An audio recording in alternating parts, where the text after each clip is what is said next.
Video देखने वाले सभी मेरे प्रिय साथियों को नमस्कार। आपका अपने चैनल में स्वागत है, अभिनंदन है। मैं आपका प्रिय दोस्त महीप सिंह राठौड़। साथियों, आज का विषय जैसे मेरे स्क्रीन पर आपको दिखाई दे रहा है, राजस्थान में जनगणना का कार्य से संबंधित रहेगा साथियों, और भारत में जनगणना का कार्य से संबंधित रहेगा। इसमें प्रथम टॉपिक जैसे दिखाई दे रहा है आपको, राज्य सरकार द्वारा घोषित जो तिथियाँ हैं उसके बारे में, कि किस तिथि को राज्य सरकार है वो जनगणना का कार्य करवा रही है, और प्रगणक की नियुक्ति कौन कौन किसकी होगी, वह कार्य क्या होंगे प्रगणक के, और मोबाइल ऐप से डिजिटल कार्य करना है तो मोबाइल ऐप से डिजिटल कार्य कैसे होगा, और जनगणना में कार्मिकों का मानदेय क्या होगा साथियों। तो ये 4 विषय रहेंगे। आप अंत तक वीडियो ज़रूर देखना, और अगर मेरे चैनल पे नए हो तो आप साथियों चैनल को सब्सक्राइब ज़रूर करना, और वीडियो अच्छा लगे तो शेयर ज़रूर करना। तो चलते हैं साथियों। तो साथियों, भारत की जनगणना है वो 2 चरणों में होगी। 2 चरण है इसके। उसमें प्रथम है, जैसे मेरे स्क्रीन पर आपको दिखाई दे रहा है, इसमें मकान सूचीकरण और मकान गणना, अर्थात मकान का सूचीकरण और मकान की गणना है वो 1 अप्रैल से 30 सितंबर 2026 के बीच में होनी है।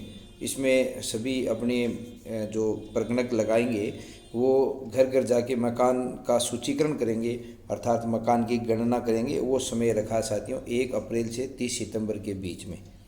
और उसी प्रकार उसके बाद में द्वितीय चरण है वो साथियों होगा जनसंख्या की गणना के रूप में द्वितीय चरण सामने आएगा।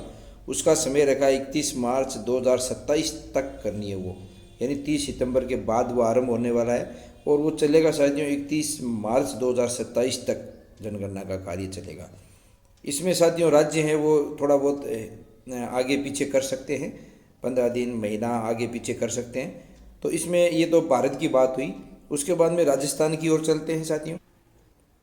उसमें सबसे प्रमुख बिंदु ये रहेगा कि राजस्थान में कब शुरू होगी जनगणना, और दूसरा प्रगणक और सुपरवाइजर कौन कौन हो सकते हैं, और कैसे करना है कार्य, ऑफलाइन या ऑनलाइन साथियों, इससे संबंधित रहेगा। तो जैसे राजस्थान में कब शुरू होगी जनगणना, ये देखते हैं साथियों। सबसे पहले तो साथियों जो पहला चरण है 2 चरण में होना है। तो पहला चरण है 1 मई से 14 मई 2026 तक रहेगा। इस पहले चरण में 2 बिंदु महत्वपूर्ण हैं साथियों, जो कि लगभग 1.5 महीने का है। इसमें जो 15 दिन है प्रारंभ के 1 से 15 मई तक, वो स्व गणना का विकल्प दिया जाएगा राजस्थान के प्रत्येक नागरिक को, यानी स्वयं की जनगणना इसमें करनी है साथियों, चाहे मकान की गणना हो या स्वयं की जनगणना हो।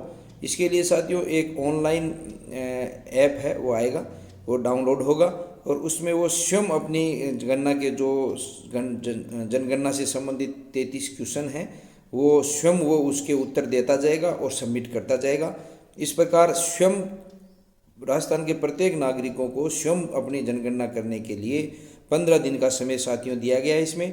और उसके बाद में 16 मई से 14 जून तक मकान सूचीकरण का कार्य है वो राजस्थान में होना है साथियों। ये दोनों राजस्थान सरकार ने तय किया है साथियों। तो 16 मई से 14 जून तक का जो समय है उसमें प्रगणक है वो घर घर जाके मोबाइल से जो 33 प्रकार के प्रश्न जो जनगणना में पूछे जाएंगे उनको मोबाइल में फीड करेगा। और अगर कहीं मोबाइल नहीं रेंज पकड़ रहा है साथियों नेटवर्क का, तो वहाँ ऑफलाइन भी डाटा है वो भरे जाएंगे। तो इस प्रकार ये दोनों बिंदु मैंने आपको बताया कि 2 चरण में होने। तो जो पहला चरण है 1 से 15 मई तक जो स्व गणना का विकल्प है वो प्रगणक के लिए आसान है साथियों। तो जितना प्रगणक इसमें कार्य करवा सकते हैं अधिक से अधिक लोगों तक उसका प्रचार प्रसार करके, तो प्रगणक के लिए वो कार्य आसान हो जाएगा साथियों। उसके बाद में आता है कि जो जनगणना है उसके ये 4 बिंदु जो मैंने यहाँ पर बता रखे हैं साथियों, कि स्थानीय सरकारी कर्मचारी है उनकी इसमें नियुक्ति लगाया जाएगा इनको प्रगणक के रूप में, और जो सुपरवाइजर है इन दोनों के रूप में स्थानीय सरकारी कर्मचारियों को लगाया जाएगा, ताकि वो सभी लोगों को जानते हैं और स्थानीय रूप से सभी को जाकर और मकानों को अच्छी तरह से लोगों की जनगणना संपन्न कर सकें। इनको लगाएगा कौन साथियों प्रगणक को? तो प्रगणक हैं वो मोस्टली साथियों सामान्यतः है ये तृतीय श्रेणी के अध्यापक, सरकारी कर्मचारी या फिर अन्य डिपार्टमेंट में बाबू और उनके समकक्ष जो सरकारी कर्मचारी हैं उन्हें लगाया जाता है। और सुपरवाइजर है साथियों, वो वरिष्ठ अध्यापक या व्याख्याता के स्तर के कार्मिक हैं, उनको लगाया जाता है। लगाता कौन है साथियों? ये तो तहसील या उपखंड स्तर से इनकी नियुक्ति है साथियों होती है। सामान्यतः तहसील स्तर से हो जाती है और कई बार ये उपखंड स्तर से भी इनकी नियुक्ति की जाती है।